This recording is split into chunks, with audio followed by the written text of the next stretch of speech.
కుంభరాశి వారికి అక్టోబర్ 17వ తేదీ శుక్రవారం రోజు దినఫలితాల ప్రకారం రేపటి రోజున జరిగేటువంటి పూర్తి అంశాల గురించి మనం ఈరోజు ఈ వీడియోలో తెలుసుకోబోతున్నాం. అలాగే ఒక ఊహించినటువంటి ఫోన్ కాల్ ద్వారా మీ జీవితంలో మీ ఇంట్లో జరిగేటువంటి సంఘటనల గురించి తెలిస్తే మీరు నిజంగా ఆశ్చర్యపోతారండి. తెల్లారితే ఈ ఊహించని ఫోన్ కాల్ మీ జీవితంలో తప్పకుండా వస్తుందన్నమాట.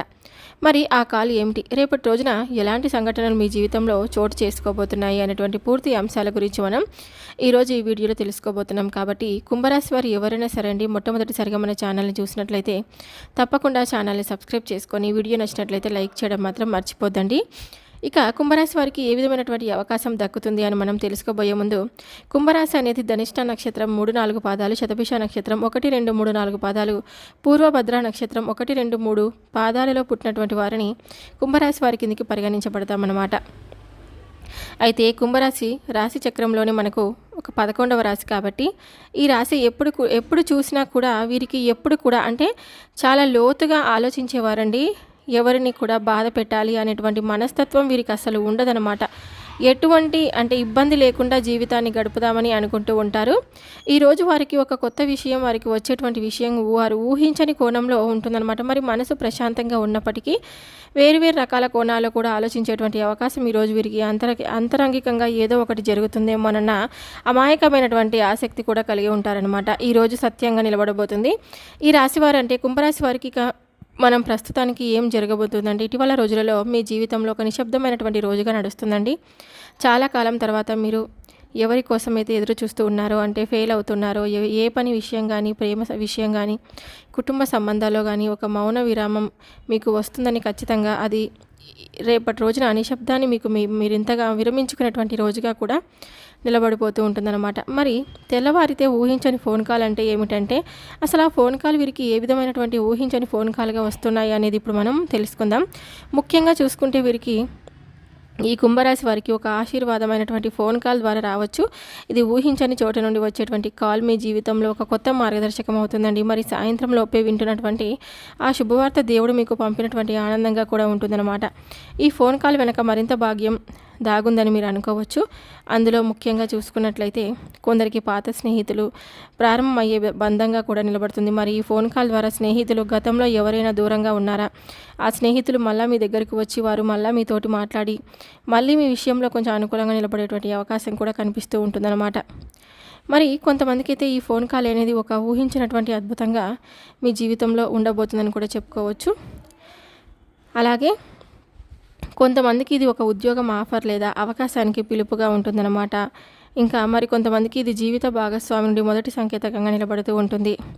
ఇది మీ గుండె ఒక్కసారిగా జరగడం అనంత ఆనందం, ఆశ్చర్యం అంటారు కదా, కలిగేటువంటి విషయం అనమాట.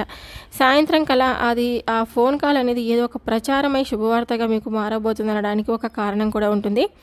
మరి ముఖ్యంగా చూసుకున్నట్లయితే అవకాశాల వల్ల వచ్చేటువంటి ఫోన్ కాల్స్ మీకు ఎప్పుడు కూడా చాలా ఆనందదాయకంగా, ఆనందభరితమైనటువంటిగా నిలబడిపోతున్నాయండి. మరి అదేవిధంగా ఈరోజు మీకు ఏదైనా జీవిత భాగస్వామి విషయంలో కూడా మీరు వచ్చేటువంటి ఫోన్ కాల్స్ కానీ, ఆవిడకి ఏదైనా ఒక సంతానపరంగా శుభవార్తనో లేదంటే ఉద్యోగం మార్పునో మీ దగ్గరికి వస్తున్నాయని ఒక ఆలోచన పూర్తిగా మిమ్మల్ని ఒక ఆనందభరితంలోకి మిమ్మల్ని అయితే గురి చేసేటువంటి అవకాశం ఉంటుంది. ఇదంతా కూడా ఒక్కసారిగా ప్రశాంతంగా ఉంటుంది. అంటే గుండె జల్లుమనే ఆనందం అన్నమాట మీకైతే నిలబడబోతుందన్నమాట. మరి కొంతమందిలో ఒక పాత బంధం ఏదో ఒక రూపంగా మళ్ళీ వీరికి ఒక ఫోన్ కాల్ ద్వారా కానీ, మాట ఆలోచన కానీ, మీ ప్రేమే అంటే నా ప్రేమ అన్నట్లుగా వీరి దగ్గర కొంచెం మళ్ళీ దగ్గర పెట్టేటువంటి అవకాశాలు కూడా బలంగా కనపడుతూ ఉన్నాయన్నమాట. ఈ యొక్క రాశి వారికి ఎప్పుడు కూడా అంటే ఈ రాశిలో ఉన్నటువంటి వారు వ్యతిరేక ఇబ్బందులను ఉన్నా సరే, మరి అదేవిధంగా ఈ యొక్క కుంభరాశి వారికి మరి జీవితంలో మరింత మార్పులు, మరింత అభివృద్ధికరమైనటువంటి పరిణామాలు జరగబోతున్నాయన్నమాట. మరి గురు గ్రహ ప్రభావం చాలా బలంగా ఉందండి. గురు దృష్టి ఒత్తిడిలో సంబంధాలు మరింత గుర్తింపు పొందే అవకాశం అయితే ఉంటుంది. ఈ కాల్ ద్వారా దివ్యశక్తిని పంపినటువంటి ఆ గుర్తింపుకరంగా అవకాశం అనేది మనం అనుకోవాలి. గురుబల దృష్టి వలన మీకు అంతా కూడా చాలా సందర్భాల్లో గుర్తింపు మరియు మార్పు కూడా తీసుకొని వస్తుందన్నమాట. ఈ యొక్క ముఖ్యమైనటువంటి కాల్ అనేది మీ యొక్క పరమాత్ముడు భగవంతుడు సాక్షాత్తు ఆ యొక్క పరమశివుడు పంపినటువంటి ఒక రూపంగా మీరు పరిగణించాలన్నమాట. గత నెలల్లో మీరు చూసేటువంటి ధైర్యం, సాహసాలు ఇప్పుడు మీరు మరింత ఫలితాలను అయితే ఇవ్వబోతున్నాయన్నమాట. మరి గతంలో మీపై పెట్టుకున్నటువంటి కొన్ని చెడు చూపులు, చెడు ఏడుపులు, చెడు ఇబ్బందులు, చెడు దృష్టులు ఇవన్నీ కూడా చాలా వరకు కూడా ఆనందకరమైనటువంటి వార్తలుగా నిలబడేటువంటి అవకాశం కూడా ఉంటుంది. మరి ఫోన్ కాల్ వల్ల మీకు కలిగేటువంటి లాభం ఏమిటి? ఆ కాల్ మీ యొక్క ఆర్థిక స్థితిని మార్చగలదు. పాత బంధాన్ని మరి తిరిగి బలపరుస్తూ ఉంటుంది. కొత్త అవకాశాలను ఎదురుగా నిలబడుతుంది. మీ యొక్క పేరు ప్రతిష్టలకు గుర్తింపును మరింతగా పొందిస్తుంది. ముఖ్యంగా మీలో నాకు అంటే లక్ ఎప్పుడు వస్తుందో అనే నమ్మకం మీకు తిరిగి మళ్ళీ పుడుతుందన్నమాట. ఈరోజు ఆ లక్ మీ జీవితాన్ని మార్చేస్తున్నందుకు ఒక ఆనందకరమైనటువంటి, ఆశ్చర్యకరమైనటువంటి వార్తలు మీకు ఈరోజు ఆ ఫోన్ కాల్ ద్వారా అందేటువంటి అవకాశం అయితే ఉంటుంది. మరి అలాంటప్పుడు కొన్ని నష్టాలు, కొన్ని జాగ్రత్తలు కూడా అవసరం. ఎందుకంటే ఈరోజు ఉదయం నుంచి కూడా అతి భావోద్వేగమైనటువంటి నిర్ణయాలు మీరు తీసుకోకూడదు. అతి భావోద్వేగమైనటువంటి నిర్ణయాలు తీసుకోవడం వల్ల పూర్తిగా మీకు మరింత ఇబ్బంది కలిగేటువంటి సమస్యలు, చికాకులు కలిగేటువంటి అవకాశం కూడా కనిపిస్తూ ఉంటుందన్నమాట. ముఖ్యంగా చూస్తే ఈ యొక్క కుంభరాశి వారికి ఈరోజు ఊహించని ఫోన్ కాల్ వల్ల మీ జీవితంలో కొత్త మార్పుకు సంకేతాలు వినబడబోతున్నాయని చెప్పుకోవచ్చు అనమాట. అది మీకోసం దేవుడు తలుపు తెరవబోతున్నట్లుగా మీకు నిలబడబోతుందండి. కాబట్టి మీరు కొన్ని జాగ్రత్తలు తీసుకోవాలి. కాబట్టి మీకు కూడా ఉన్నటువంటి అంటే ఉదాహరణకు ఉదయాన్నే నీటిని దానం చేయడం. నీటి దానం అంటే ఉదయాన్నే ముఖ్యంగా ఎవరికైనా మంచినీళ్ళు దానం చేయాలి, అన్న వస్త్రాలు దానం చేయాలి, లేకుంటే అన్నదానం చేయాలి. ఇలా మీకు గురు ప్రభావాన్ని మరింతగా శాంతపరుస్తుంది. ఒక చిన్న దీపాన్ని వెలిగించడం చేయాలి. ఖచ్చితంగా మంచిగా ఉంటుందన్నమాట. తూర్పు వైపుకు దీపాన్ని వెలిగించాలి.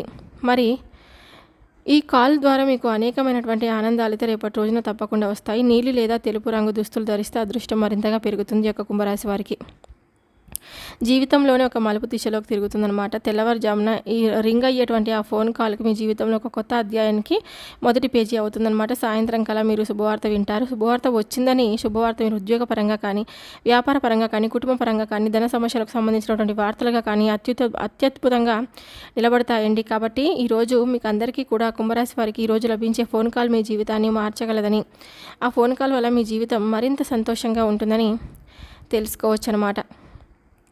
కొన్ని పరిహారాలను అలాగే కొన్ని పూజలను చేసుకోవడం వల్ల ఈ కుంభరాశి వారికి మరింత అనుకూలంగా రేపటి రోజున మారబోతుందని కూడా చెప్పుకోవచ్చు. ఈ యొక్క రాశి వారికి ఎప్పుడు కూడా అనేకమైనటువంటి కష్టాలను ఎదుర్కొంటూ ఉన్నప్పటికీ కూడా ఏంటంటే కనుక పాపం వీరు ఎప్పుడు కూడా ఎవరిని కూడా బాధ పెట్టాలని ప్రయత్నించారనమాట. అంటే బాధ పెట్టాలని అనుకోరు. కుటుంబ సభ్యుల మధ్య గొడవలు, మనస్పర్ధలు, అనవసరమైనటువంటి చికాకులు, తీవ్రమైన ఆర్థిక నష్టాలు పెరుగుతాయి. మీ ఇంట్లో డ్రెస్సింగ్ టేబుల్ అద్దం కానీ, అంటే బాత్రూంలో అద్దంలో కానీ ఏ అద్దం పగిలి ఉన్నా కానీ దాన్ని వెంటనే తొలగించండి. అంటే ఏదైనా సరే అండి, పగిలిపోయినటువంటి అద్దాలు కానీ, దేవుడి పటాలు కానీ, విగ్రహాలకు సంబంధించినటువంటి మీ పూజా గదిలో చిరిగిన అంటే రంగు వెలిసిన పగిలిన విగ్రహాలు కానీ ఉండకూడదనమాట. అలాంటి విగ్రహాలను, పటాలను పూజించడం వల్ల మనకి ఎటువంటి పూజా ఫలం దక్కదు. ఇంకా మహాపాపం కూడా చుట్టుకుంటుందన్నమాట. తెలిసి అవమానించినట్లే అవుతుంది. మన పూజ స్వీకరించబడదనమాట. మన మొర ఆలకించబడదనమాట.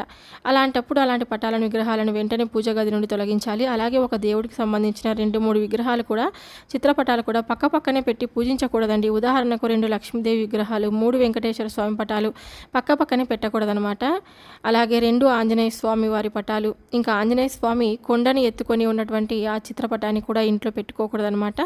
ఇలా పెట్టుకోవడం వల్ల మీకున్నటువంటి ఏదైనా కానీ ఇంకా కీడు జరిగేటువంటి అవకాశాలే ఉంటాయి, కానీ మంచి మాత్రం జరగదు. ఇది ఒకటి గుర్తుపెట్టుకోండి. ఆ చిరిగిన పటాలను, విరిగిన విగ్రహాలను అంటే క్రాక్ చింటాయి కదా, అవన్నీ కూడా మనం ఏదైనా గుడిలో, టెంపుల్ దగ్గర పెట్టేసి రండి. తప్పకుండా మీకు మంచి జరుగుతుందండి. అలాగే ఎప్పుడైనా సరే పాతపడినటువంటి వస్తువులు, చిరిగిపోయిన దుస్తులు, ఇంకా పగిలిపోయిన గాజులు, పగిలిపోయినటువంటి అద్దాలు ఇలాంటివన్నీ కూడా మాసిన వస్తువులు కూడా ఇంట్లో పెట్టుకోవడం వల్ల దరిద్ర దేవతకు ఆహ్వానం మనం పలికినట్లే అవుతుంది. కాబట్టి తగు జాగ్రత్తలు అయితే తీసుకోండి. ఇంటి సింహద్వారం శుభ్రంగా పవిత్రంగా ఉంచుకోవాలన్నమాట. లక్ష్మీదేవి మన ఇంటికి వచ్చే ముందు సింహద్వారం గుండానే ఇంట్లోకి వస్తుంది. కాబట్టి ప్రతిరోజు ఉదయం శుభ్రం చేసి పసుపు రాసి కుంకుమ బొట్లు పెట్టి అందమైన రంగువల్లికలతో అలంకరించాలన్నమాట. అష్టైశ్వర్యాన్ని కలిగిస్తుందండి. మనకు ఇంటి గుమ్మం ముందు ఎప్పుడు కూడా పరిశుభ్రంగా ఉంచుకోవాలి. అలాగే ఇంటి ఆవరణలో తులసి కోటను ఏర్పాటు చేసుకొని ప్రతిరోజు ఉదయం, సాయంత్రం దీపం వెలిగించాలి. ప్రదక్షిణలు చేయడం వల్ల లక్ష్మీదేవి అనుగ్రహం, విష్ణుమూర్తి ఆశీస్సులు సంపూర్ణంగా మీకు లభిస్తాయని కూడా చెప్పుకోవచ్చు. ఇటువంటివన్నీ చిన్న పరిహారాలను పాటిస్తూ ఉండండి. మీకంతా కూడా మంచి జరుగుతుంది. ఇంకా వంటగదిని కూడా ఎప్పుడు కూడా శుభ్రంగా ఉంచుకోవాలండి. ముఖ్యంగా రాత్రిపూట భోజనాలు చేసిన తర్వాత ఎంగిలి గిన్నెలను వెంటనే అంటే కడిగేసేయాలన్నమాట. అన్నపూర్ణాదేవి కొలువై ఉండే వంటగది అపరిశుభ్రంగా వాసనతో ఉంటే ఇంట్లో ధనధాన్యాలకు తీవ్రమైన లోటు ఏర్పడుతుంది. సంపాదించిన డబ్బు అసలు నిలవదండి. అనవసరమైనటువంటి ఖర్చులు, అనారోగ్య సమస్యలు, వంటగదిని ఎప్పుడు కూడా శుభ్రంగా ఉంచుకోండి. మీకు అంతా కూడా మంచి జరుగుతుంది. ఈ వీడియో నచ్చితే తప్పకుండా లైక్ చేసి, షేర్ చేసి, సబ్స్క్రైబ్ చేసుకొని నాకు సపోర్ట్ అయితే ఇవ్వండి. మరొక వీడియోతో మళ్ళీ కలుద్దాం. Thank you for watching. Survey జనా సుఖినో భవంతు.